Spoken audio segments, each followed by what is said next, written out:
আসসালামু আলাইকুম everyone, welcome back to my channel Salma Akter busy lifestyle থেকে। আমার এই ভিডিওটি যারা দেখছেন আশা করছি আপনারা অনেক ভালো আছেন। আমিও আলহামদুলিল্লাহ অনেক ভালো আছি।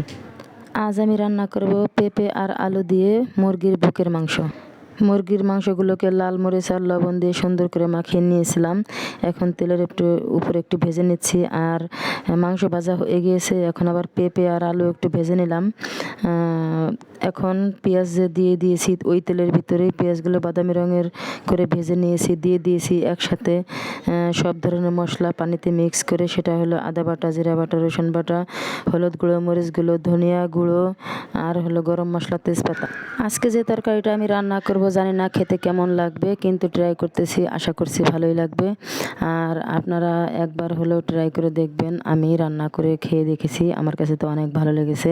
তার কারণ প্রত্যেক দিন এক রকমের খাবার খেতে যেমন ভালো লাগে না, মাঝে মাঝে দেখা যায় যে ভালো লাগুক মন্দ লাগুক, মাঝে মাঝে রান্নার প্রক্রিয়াটা ঘোরানো উচিত আমার মনে হয়। এই কারণে আমি মাঝে মাঝে শুনি মানুষ দেখা যায় বেগুন দিয়ে পর্যন্ত আপনার ফার্মের মুরগি খায়, বেগুন, তারপরে আপনার ওই লাউ, আরও অনেক কিছু দিয়েই খায়।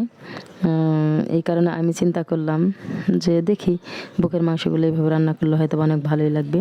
তা রান্না করেছিলাম, বেশ ভালো লেগেছে।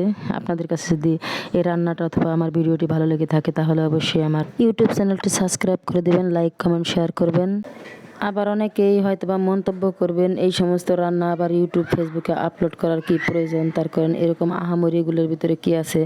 আসলে ভালো মন্দ সব কিছুই তো শেয়ার করি, এই কারণেই শেয়ার করা। আপনারা সবাই ভালো থাকবেন, আমার জন্য দোয়া করবেন। আল্লাহ হাফেজ।